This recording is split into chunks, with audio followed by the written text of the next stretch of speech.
Guys, attendance is on.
Okay, the combined strength is 5760. Let us wait for 2 more minutes.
Okay. I don't. So how many do I have? 33, 40. But I always have more people um, in the attendance sheet than the number of people that are there on the meeting. It's fine. I don't have a problem. But yeah, it's the I just look for the gap, like what exactly is the gap between the people who are there versus people who've just come for attendance. So anyhow, um, okay. So I think we can start. 78. Yeah, that is pretty much what I was expecting, only around 40 people each from both sides. So from that perspective, I think it's good enough. Any questions till now, especially about threading? If you have any doubts from after watching the threading lecture, please ask those things first so that we can continue with the coding part of threading. Any questions on that part?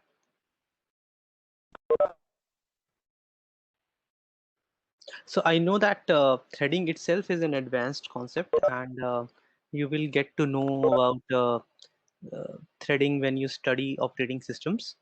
But because you guys are already building some project, and this is a project, this is a system building skill.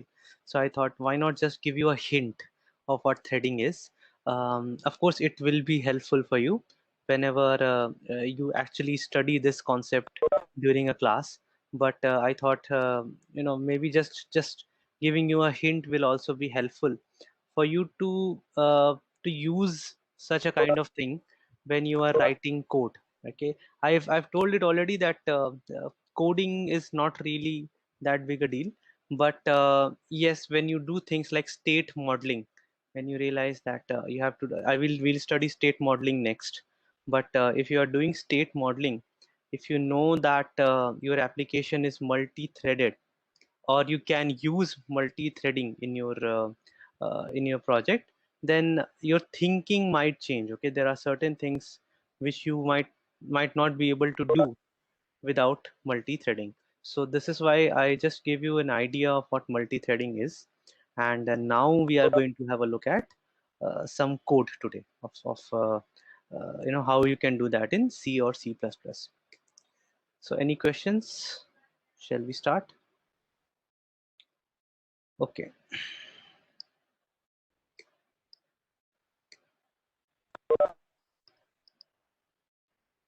Window. And as I've been doing these days, so we'll start with some basic slides, and then we'll move over to the terminal so that you can see some of the code that is there. Okay. Hello, sir. Yeah, go ahead.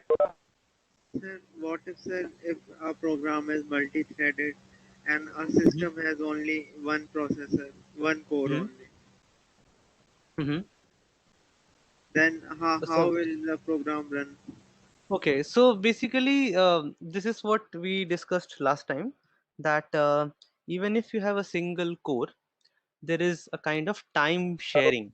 Okay, so the same core is shared by multiple processes. So you remember the concept of a time quantum, right?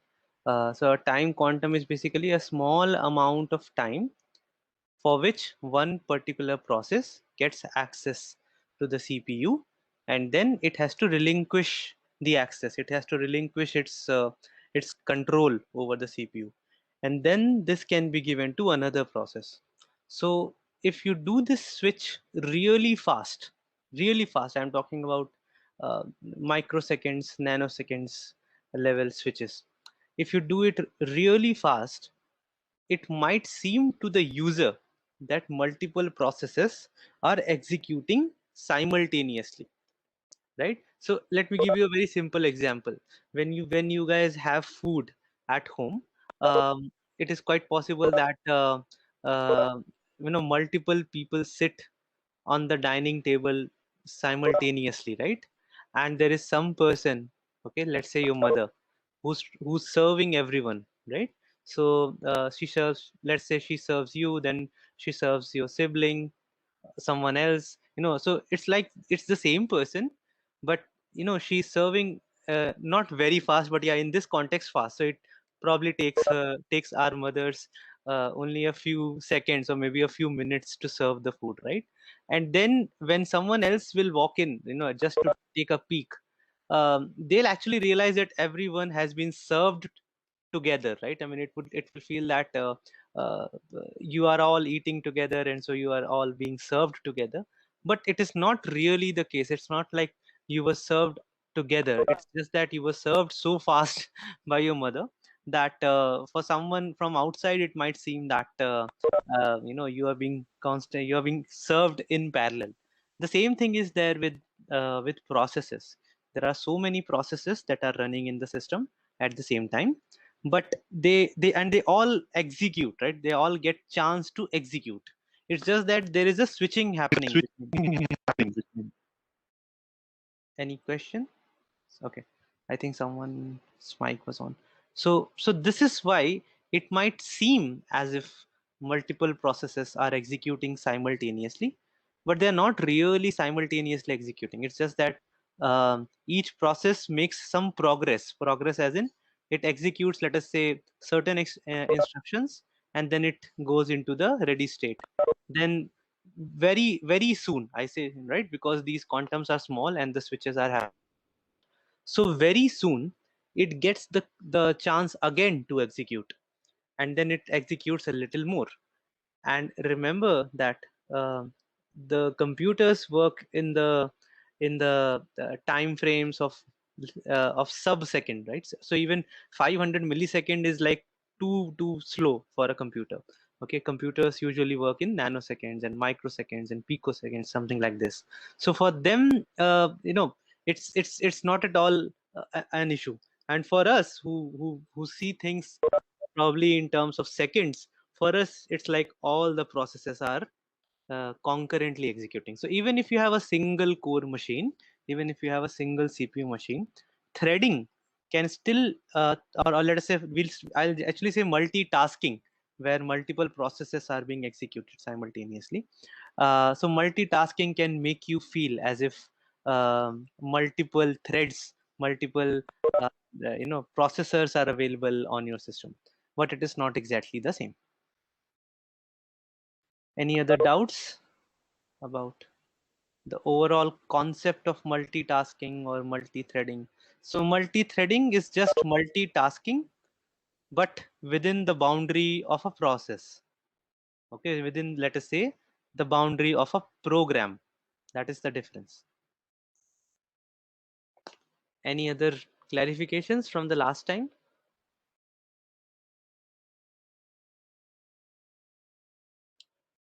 Okay, so let's start today. So I told you that there are different ways to achieve threading, but what we are going to have a look is, let me just bring it down a little bit so that you can see. So what we are going to use to implement some threading is known as POSIX threads. Okay, so POSIX threads are essentially a set of standards, and they have an application programming interface for C and C++. So if you are a C and C++ programmer and you want to implement threads, what you can do is you can use POSIX threads, and there are certain things you need to know in order to use POSIX threads. So I'll start with two aspects of pointers that I did not discuss during ITP, mostly because I thought it's something that you may not require. Okay, it's an advanced concept. You use it seldom. Okay, so it would have created probably more confusion in your minds rather than solving any real problem for you. but still now, because we are doing some kind of multi-threading and maybe later signal handling as well, we need to know about these two concepts first, and these two concepts are exactly the same in C as well as C++, so there is no difference here. So the first concept is about function pointers. So, okay, so what exactly is a function pointer? So what do these normal pointers do? Whatever we already know, their job is to point to a memory location. Okay, this memory location may be storing an integer, a float, a character, a structure variable, an object. Okay, these this memory location could be storing anything, and I just need to use a compatible pointer. So if I'm trying to point to a memory location which is, for example, a float, I should use a float pointer, float asterisk ptr. Similarly, if I'm trying to point to a location which is an integer, I should use an int pointer, int asterisk ptr, or the object, whatever it is, right, class abc asterisk ptr. And if I have access to this pointer, what can I really do? I can go and modify or read the value that is stored at that particular location, right? So in other words, I can access that location. I can either read it or write it. Now, similarly, when we talk about functions, right? Even though functions are not really, in the true sense, data, right? They are not really data. They are not something which can be equated to an integer or a character or a float. But still, the instructions associated with a particular function, whatever instructions it has, they are still stored somewhere in the memory, right? You all remember how program counters work. So all the instructions of your program which could be executed, they essentially lie somewhere in the memory, right? So what if I get to know where exactly does the instructions associated with a particular function are stored in the memory, and where do these instructions end, right? Where do this whole function ends basically in the memory?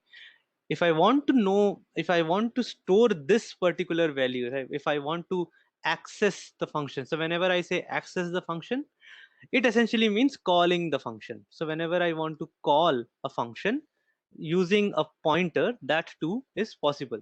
It's an advanced concept. I don't think any other languages have it. Java certainly doesn't have it. I don't think Python has it. So this function pointer thing is pretty specific to C and C++. Again, there may be some other languages which may have this feature, but there is a very good chance that other than C and C++, you are neither going to encounter them during your developer life, nor are you going to probably use it unless it's absolutely required, as it is in the case of threads. So a typical function pointer is basically similar to a regular pointer. It's just that instead of pointing to a variable, it points to a function. Okay, and the way a particular pointer variable has a type, so it could be int asterisk, float asterisk, different types of asterisk. Similarly, the type of a function pointer is decided by the return type and the arguments of that particular function. Okay, so let us say you have a function which has a return type of say float, and which takes one int and one char as argument. Okay, so all these three things, okay, the return type, which is int, and two arguments, the first one being uh, let the return type being float, and the first argument being int, the second argument being char. These three pieces of information together, they say that they actually form the type of a function pointer. So now every other function out there which has this exact same type, which can return a float, and which takes the first argument as int and the second argument as char, all these functions are basically compatible with each other. So you can create one function pointer of this type, and then its value can be changed to any function which has this property, this particular type of return type and this particular type of argument.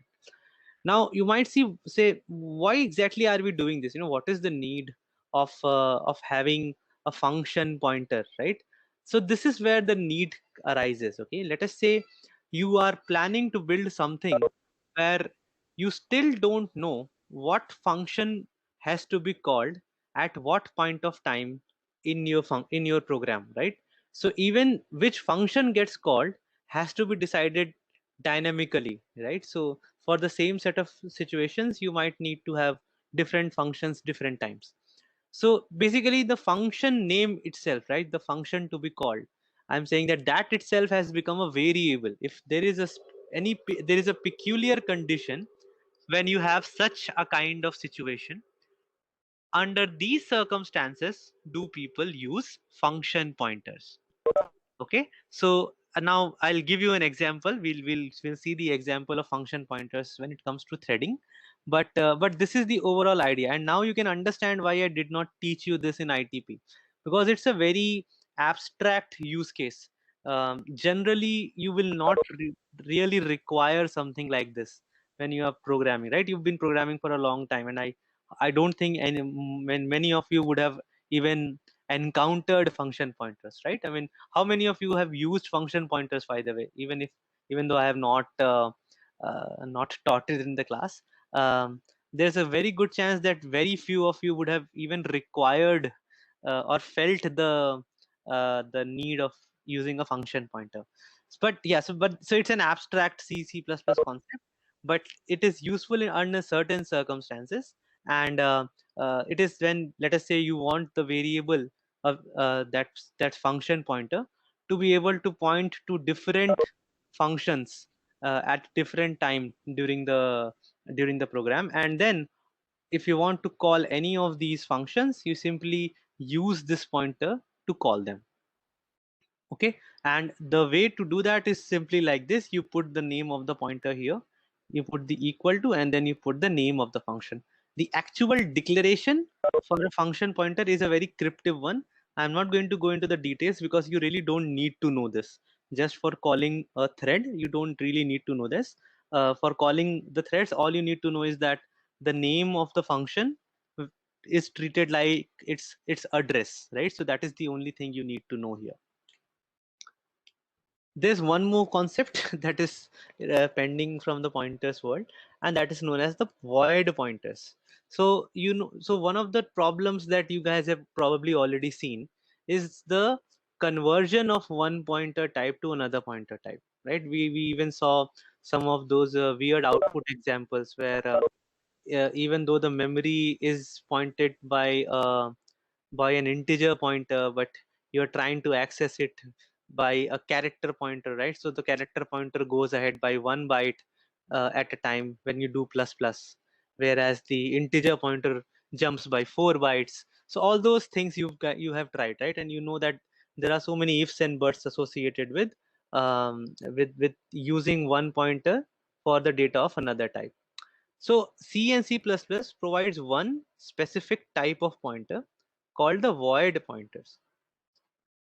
Uh, Final lab exam. Okay. Which TA asked this question? I don't think. Yeah, maybe Sir, I actually. don't remember the name. Okay. Okay, but yeah, that is wrong. I mean, you should have told that person that void pointers are not no haven't been taught. See, the problem is I do not push the TAs too much. I do tell them please have a look at the syllabus and only ask things which have been covered in syllabus. But yeah, TAs have their own personalities, right? I mean, they work according to their personality. So sorry to everyone who was asked about void pointer in the final lab exam. That I never really wanted that question to be asked. Uh, Anyhow, so what exactly is a void pointer? So a void pointer is basically a kind of a it's more like a what can I say, some container. This container can store any type of pointer. That is the idea, right? So it's like a general data type, as in if you create a void pointer which is created something like this, void asterisk ptr, it can then be used to point to any type of pointer. Okay, so you can point to the address of a float variable, address of an integer variable, address of an object, whatever you want. Okay, so void pointer can point to any type of data. Okay, and what is the advantage of using this? So let us say you want to create a function, and this function might take different types of input.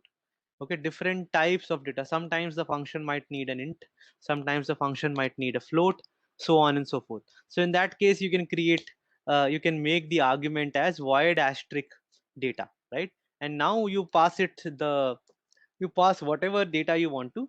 It's just that within the function you should be able to typecast it properly. So there has to be some mechanism out there with the help of which you should be able to know what is the actual data type to which this pointer types this void pointer points to.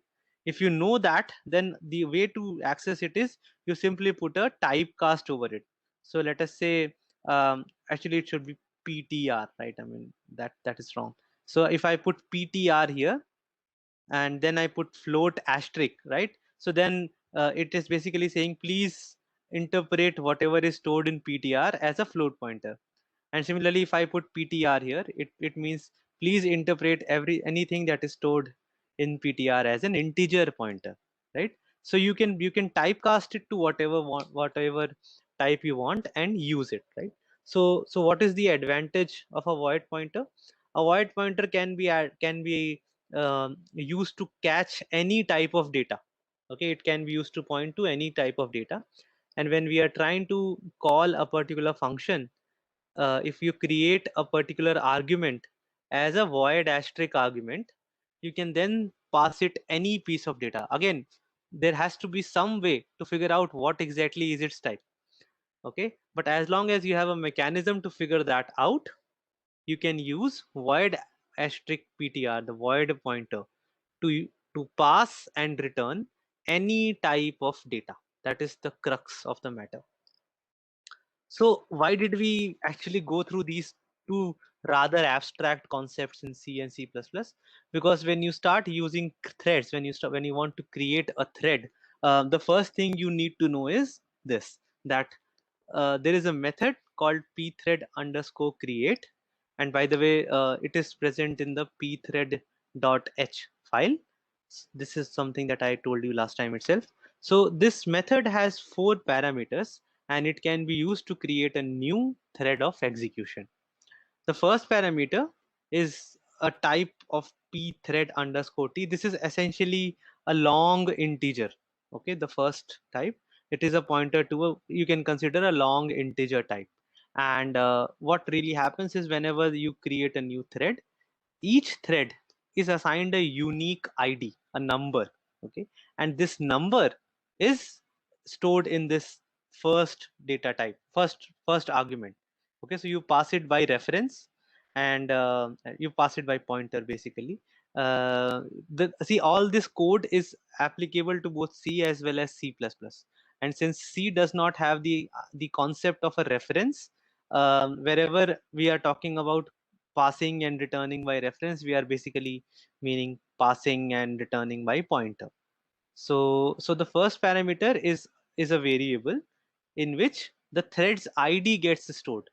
If the thread gets created successfully, its id, which is unique across all the threads, that gets stored in the first argument. So basically this first argument is kind of an output argument.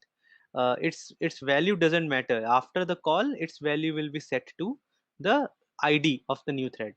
The second parameter is there to provide certain preferences for the kind of thread you want to create. For now, we don't really go into in that direction. This is something that you will do once you have done operating systems. So we'll just use null as the second argument. The third parameter is a function pointer, and this is why function pointer comes in, right? And what exactly is the kind of functions that it can point to? What are the appropriate functions that this function pointer can point to?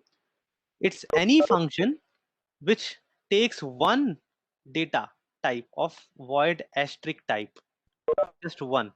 Okay, and whose return type is also void asterisk type. Okay, so let us assume there is a function which looks like void asterisk func and then void asterisk v, right? So if there is a function of this type, then this function pointer can store its name, and this can be sent to this pthread create.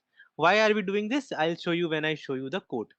But the idea is this third parameter is a function pointer, and it points to certain types of functions. And the fourth argument is that void asterisk ptr, okay, that data that is required for that function to be executed. So now if I give you a overview, what exactly are we going to do?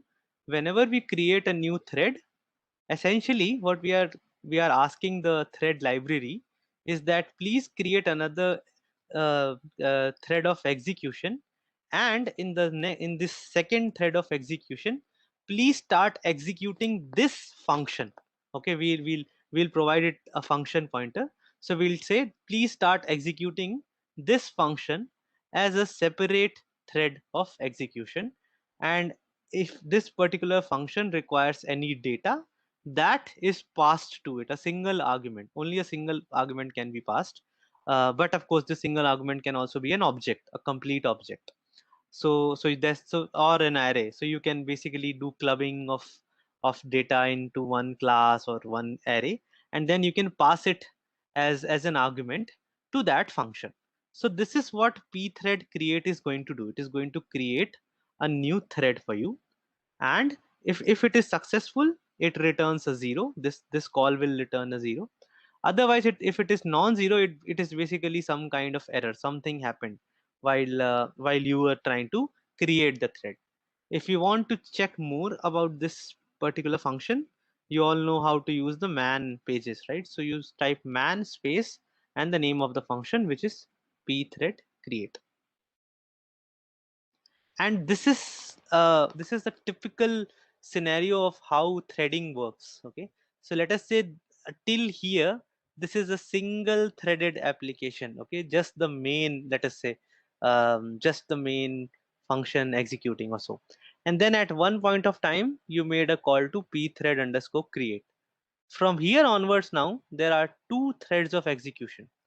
The original thread, okay, this thread is the original thread. Now it continues after the pthread create statement. So whatever is the next statement, let us say in main, that gets executed in parallel to the first statement in that function that you passed to pthread create via the function pointer. So from here onwards, these two pieces of code are going to execute in parallel. And when I say in parallel, you understand what I mean, right? If you have multiple cores, then they might actually run in parallel, these two pieces of code. But if even if you have a single even if you have a single cpu, then let us say five instructions will take place from here. Let us say then five instructions from here, then four from here, then six from here, so on and so forth, right? So these two threads of execution will keep on working. They'll keep on executing alternatively. I should not say alternatively. Basically this depends on how the CPU is distributed. But yeah, they'll both keep on executing in some periodic fashion. Now, if you make another call to pthread create from this, let us say, newly created thread, so the function you called, for example, that itself has a call to pthread create. So then from here onwards, another bifurcation happens. Okay, so this thread goes here, right? So the next statement right after the pthread create in the called function that gets executed here, and another thread is created, and this time whatever function you passed as function pointer to this call, that starts executing. So now uh, at this point of time you basically have three threads of execution. This one, the main thread, then this second one which was created via the main thread, and then this third one which was created via this second thread. And this can keep on continuing. Okay, so you can keep on spawning new threads one after the other. Okay, so this is how okay, any issues? Can you guys hear me? You are audible, sir. Okay, sorry if my voice broke in between. So now do you understand what really happens? So essentially when I talk about threads of execution. You remember that image, right? This particular image. So I said that there are three threads here. They all have different pieces of code, and they all have different program counters, right? So now can you imagine what is really happening? Let us say this thread is let us say the code in the main function. Okay. So now one program counter is moving here, one after the other. Then this code is in the first function, the function that we passed as argument to the first p create call. So then there is another program counter here which is executing somewhere here. And then when you made another pthread create call here, this is the third function. This is the third thread, and it has its own program counter, right? So this is how threads are created. You create threads like this, that one thread starts the program, and then it can spawn many more threads. This is how you actually do that, right? You do it by bifurcations. At each point of time there will be a bifurcation. The original thread will remain wherever it was, and a new thread gets spawned. I understand that it might be difficult to know the programming details, function pointer, and everything. But is the concept clear? How do threads actually work, right?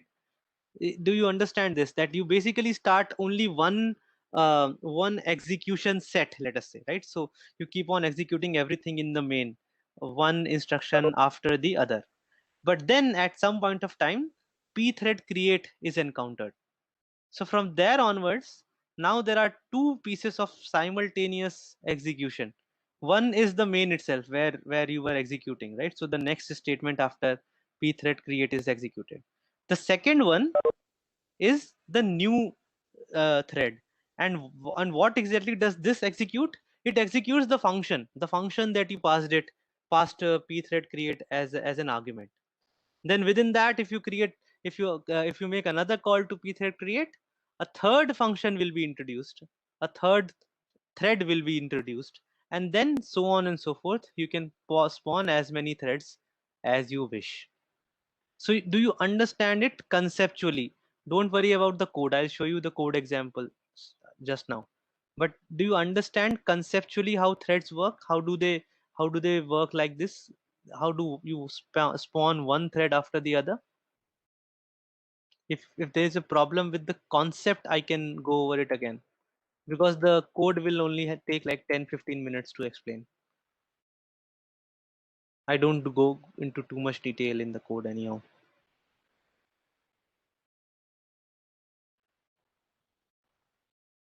So is it clear? You understand how one thread?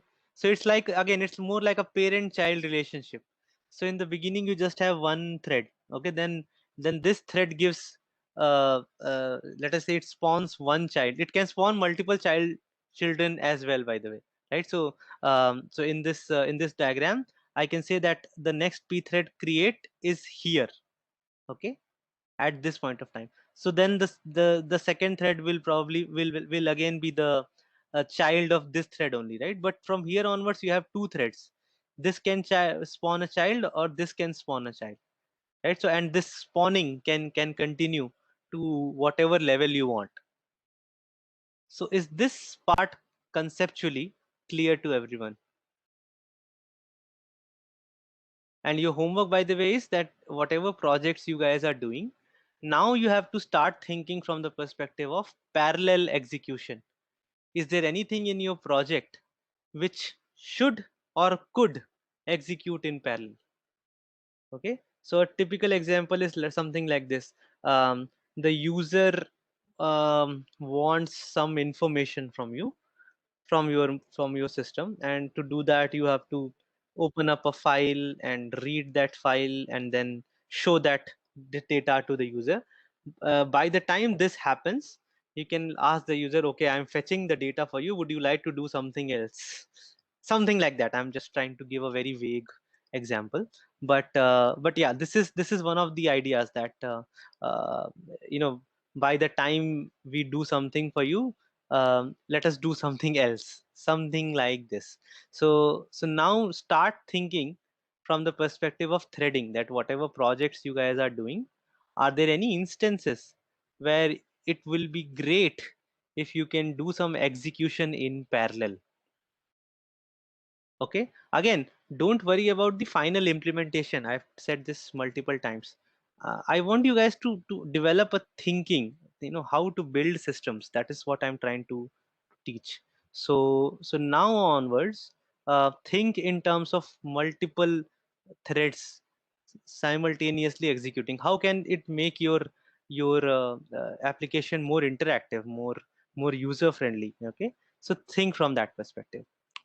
Any questions?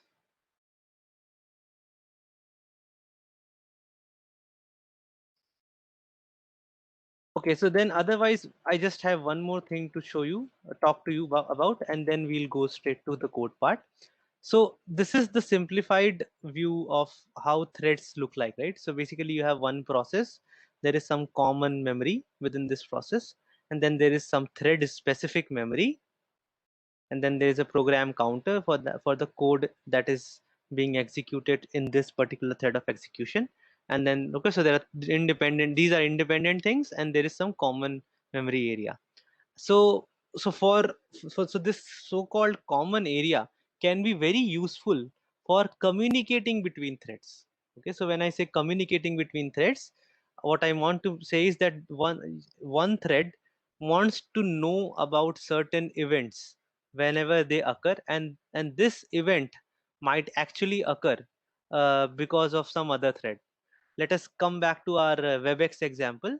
One example of such a thing will be if I click on the mute button in the UI of WebEx, the thread which is processing my audio should be informed.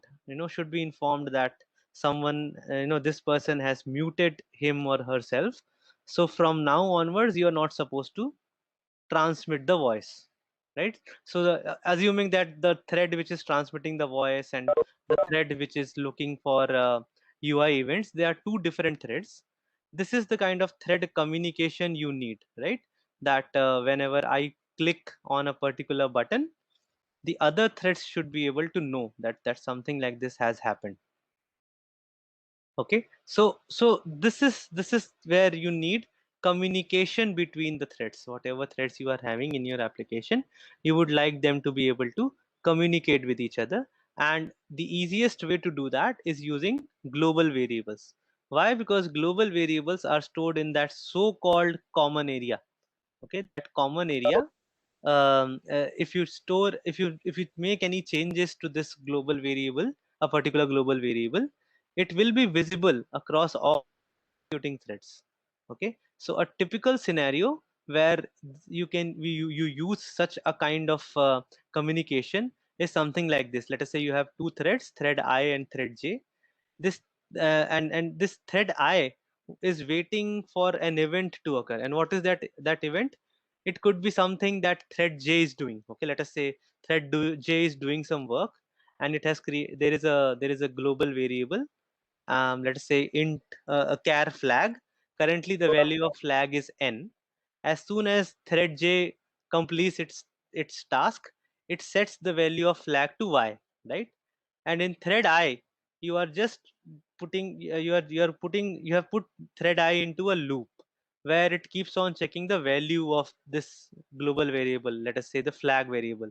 And you say while flag is not y, let me keep waiting here, right? So one way to do that is you simply put a semicolon after the while loop, so then everything will remain within this while loop. But this is known as busy waiting, where you are wasting CPU cycles.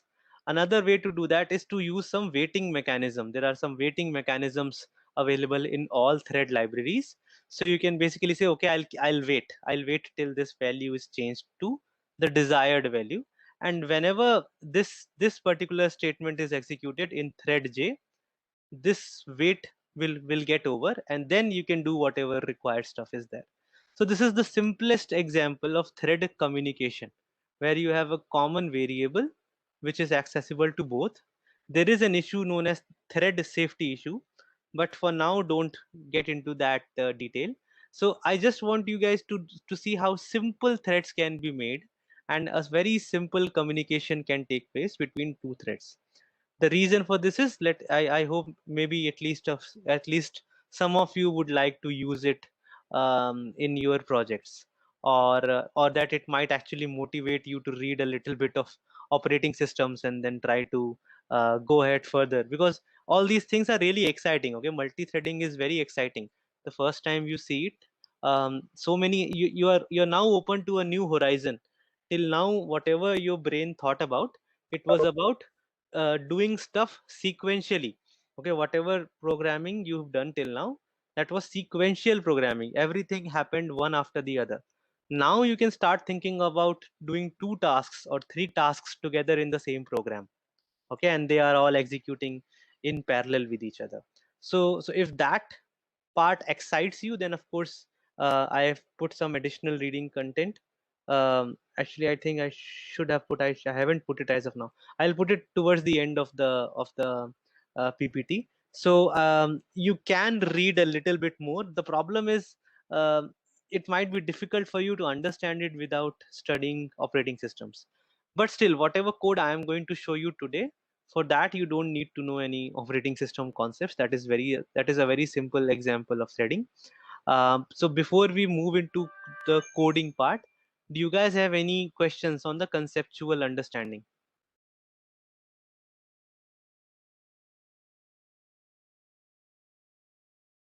Not a conceptual question, but I was wondering which C++ version do we have in syllabus? Which what? Version of C++, like 98? I think the version that I have is C17.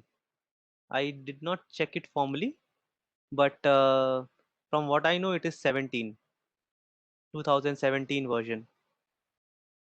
I and So in we fact, can if I am use not the wrong, newer thread things, right, in pardon. code. Sorry, I think So it's is like it in my our code, if we internet? are making a project, etc., we can use the newer thread wala part now because C11 has new threading.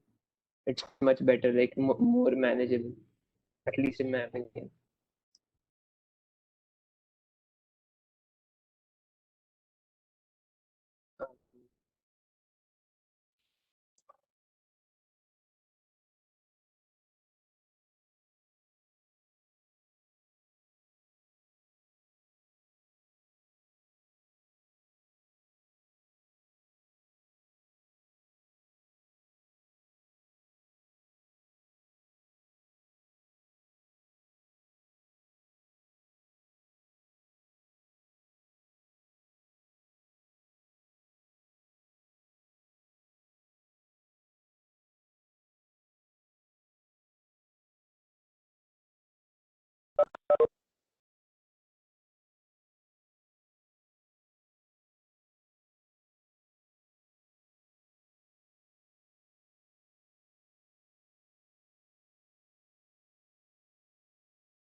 Okay, can I hope you guys can hear me now. Yes, sir, you are audible. Yeah, this is some weird uh, WebEx issue.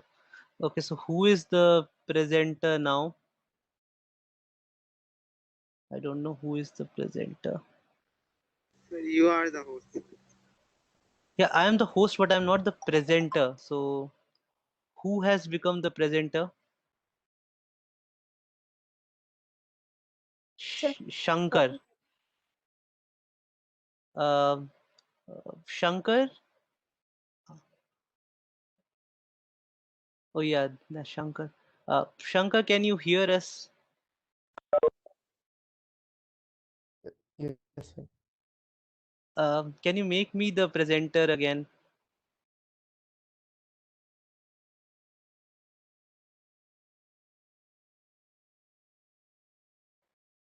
This is so annoying.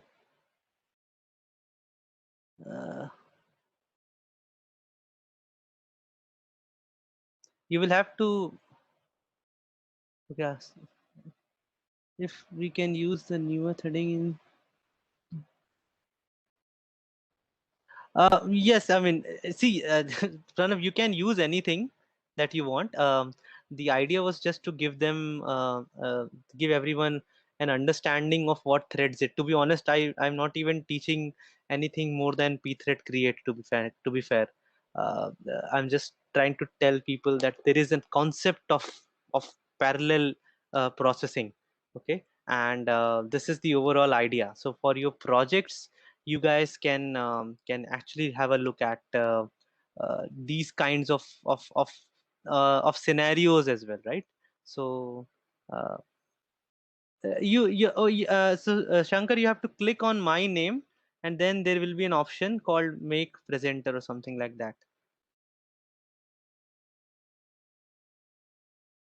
Yes, thank you, Shankar.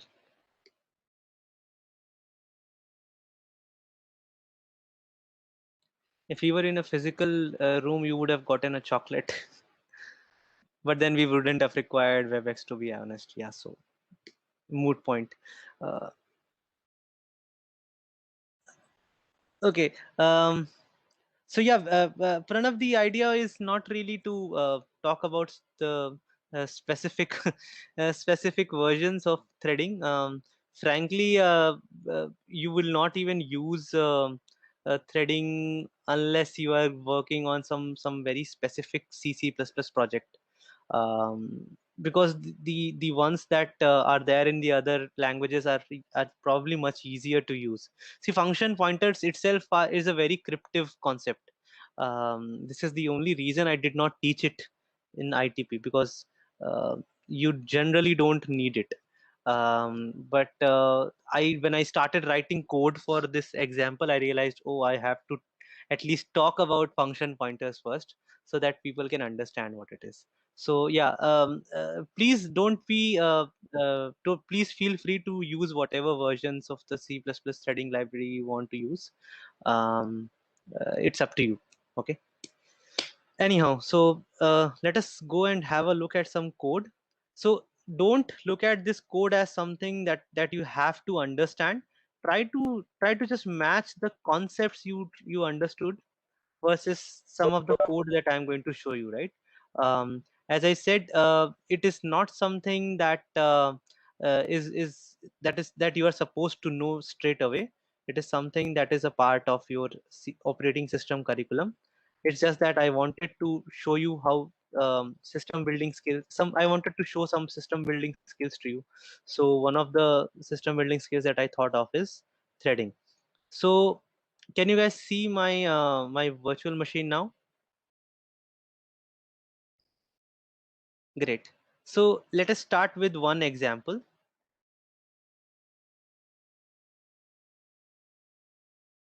Uh,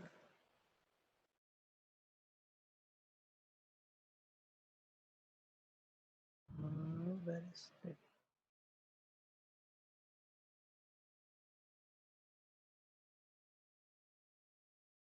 Okay. So let me start with simple threads example. So what exactly are we doing here? There are two toys. Okay, we are back to the world of toys. There are two toys, and if you remember, we used to have a toy demonstrator whose job was just to call some methods on these toys, right? So these toys have methods called start playing and stop playing. So all that demonstrator was doing was simply calling up those methods. So now we have a newer version of this toy demonstrator, has some added methods to it, right? So one of the method that we have now is known as show multiple demos together. Okay, so and in multiple I'm just saying two demos together basically. And there is a static function which has a specific kind of type. Okay, what exactly is the type? It is returning a void asterisk, and it is having one argument of void asterisk type. And when I said, right, that you need to be able to the code which the pthread library can call for you in the newly created thread must be written in a specific type of an appropriate function. So that appropriate function here is this show independent demo. Okay, it has an appropriate return type. This is the expected return type, and it takes one argument of appropriate type, that is void asterisk. Again, don't worry much about these technicalities. Now how do I do this in the C++ file? So this is the show multiple demos part, right? Now here what I'm doing is I'm making two calls to pthread create. One is here and one is here.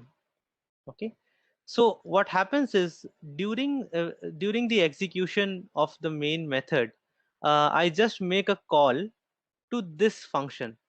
Now keep this in mind that thread of execution and function calls, these are two orthogonal dimensions, right? You understand the meaning of orthogonal.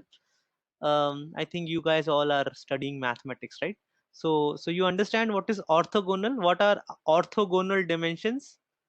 Dimensions which are not really linked to each other, right? So x dimension and y dimension, so they are orthogonal to each other, they are not really linked to each other. So in theory, when we use the word orthogonal when we want to say that changes, or the stuff on one direction does not have anything to do with the stuff on the other direction. So you can only have one thread of execution in which you can make thousands of function calls. Okay, the only idea is all these function calls are happening sequentially. One function call returns, then the second one starts, the second one returns, then the third one starts, so on and so forth. Or there could be recursive calls, okay, one from another, another one from another, so on and so forth. But whatever you have done till now are all single threaded applications. Okay, so basically when you call this method show multiple demos from main, basically it is one thread only which has called this. Then the first time this method is called pthread underscore create, from here onwards that bifurcation happens. Okay, so what happens with the bifurcation? The first thread remains here only. It basically executes the next statement here itself, which by the way is this if statement. This if statement checks for the return type of this particular function call. If it is 0, if it is not 0, I say that this pthread create actually failed. And that is what pthread create does. It returns a value to you. If it is 0, it means that the thread was created successfully. So in which case I say spawned a new thread with this ID, right? Otherwise I put this error message. So here I am basically spawning two threads from this thread. Okay, this is the same main thread, and this main thread is spawning two more threads. So this main thread now has two children. And what happens in both these two children? I'm asking it to call upon this particular function show independent demo, and I'm passing it an argument. For the first one, I'm passing the first toy as the argument, and for the second one, I'm passing the second toy as the argument. And here, within this show independent demo, I simply call the start playing and stop playing methods. Okay, this is all I'm doing here. And to do that, by the way, so there is a method called sleep. Sleep means sleep.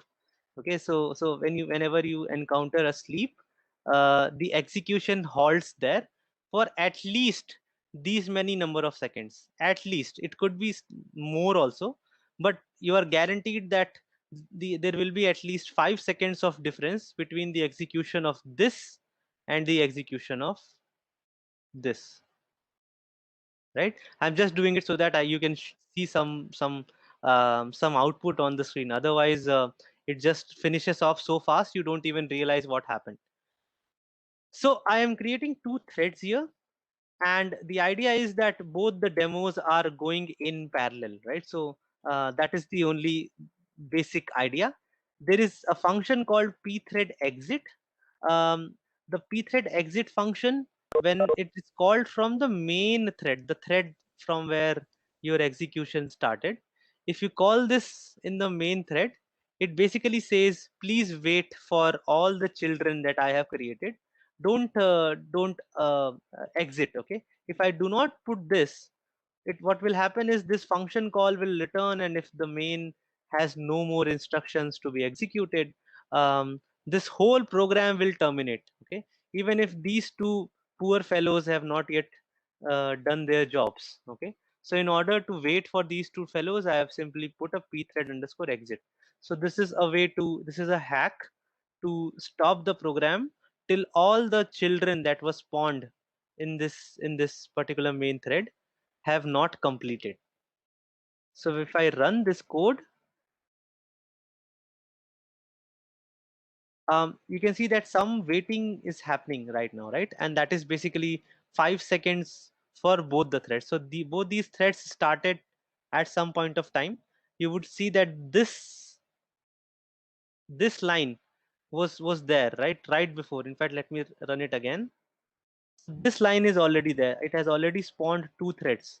So now in total there are three threads which are running, and then I'm putting cout statements within that function, and not only is it printing whatever it is supposed to print, it is also printing the thread ID from which this particular code was executed. Okay, so what I really did here is, you can see that there are overlaps here. Let us play with the rings in thread this, and let us play with the rings in thread this, and then I guess it's enough in this thread, and then I guess it is enough in this thread. Okay, so both the threads started, right? So basically the playing started simultaneously, and then they ended in an interleaved fashion. Okay, this is a very simple example of how threads work, right? Multiple pieces of code executing in parallel. I know it might be difficult to understand the code, but do you now have the understanding of the concept, at least, that there was a main thread. I made two calls to pthread create. It created two new execution threads, and in both those execution threads I called a function. So it started from there. The only thing differed between these two function calls were the arguments for the two function calls. So essentially this show independent demo function was actually running in two different places, you can say. Okay, in two different threads, and one was running for rings, another one was running for blocks. That is the idea. Any questions on this? Do you at least grasp the overall idea of threads? That the idea of threads is, I want to execute certain pieces of code in parallel with each other. So this is what I do. I create a thread and supply the code that must be that must be executed in that thread. And how do I supply this code? I do that by creating a function with appropriate types, and then passing its name to the pthread create function call. Any questions on this? So in that case, I just have one more thing to show you. This is the use of the global variables to what is it? Vim communicating threads example.cpp. So now what I'm going to do is, in the second version, is that I have created a global variable. Where is that global variable? Yeah, here. It's called active thread ID, right? So I just want one thread to be active and the other thread to wait. Okay, so basically this is in a way forcing sequential execution of my logic. Even though it's a thread, I'm forcing my threads to run after another. So this basically says show toy demo exclusively, not in parallel, but one after the other. So there is a method called pthread underscore self. It gives you the ID of the currently running thread. Okay, and I understand it might be a bit difficult to imagine this, but just imagine that this piece of code could be running at multiple places within your system. Okay, and every place, whenever you call pthread underscore self, the value that will be returned will be of the thread associated with this execution. So again, it would be better if I just run the code for you. You can then come back to this code and rerun it after maybe watching this lecture again sometime.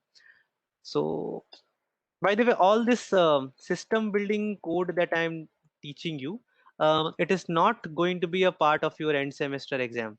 So don't be worried. The end semester exam will only be on object-oriented methodology and concepts.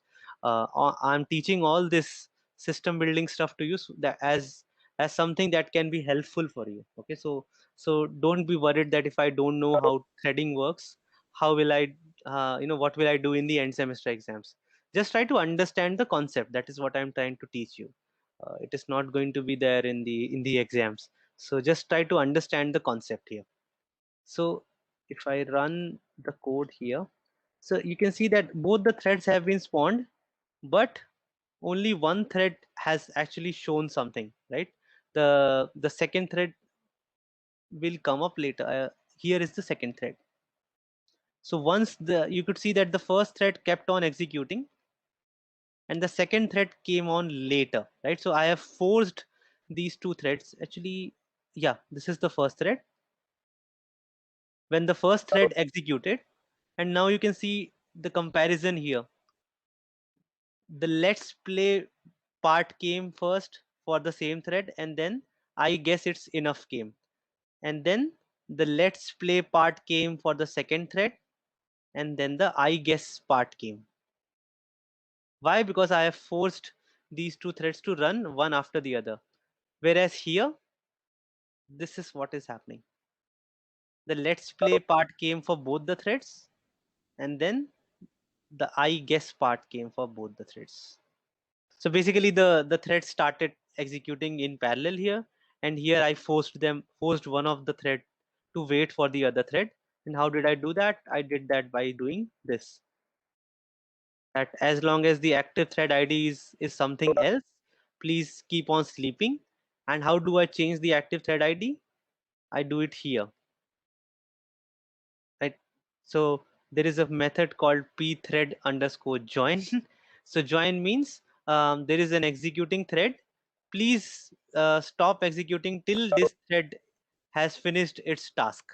So when this thread has finished its task, I simply change the active thread ID to the other thread, and then this other thread will execute. That is the idea. So maybe I have probably decided to teach you far too much than what I should have taught.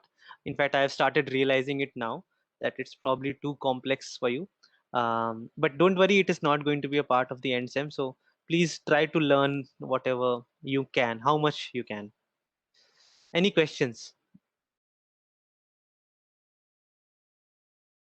So maybe one good idea would be to go back and check this code. And if you have any questions, get back to me over email. Okay, otherwise, even if you don't understand it, please try to understand the conceptual concept of a thread. Um, I'm not expecting you guys to actually create threads. That is more of an advanced thing. But please try to at least understand the conceptual concept of a thread. Okay, any queries? No? Okay, so let me stop the sharing part. Okay, guys, so this will be it from for week 7. And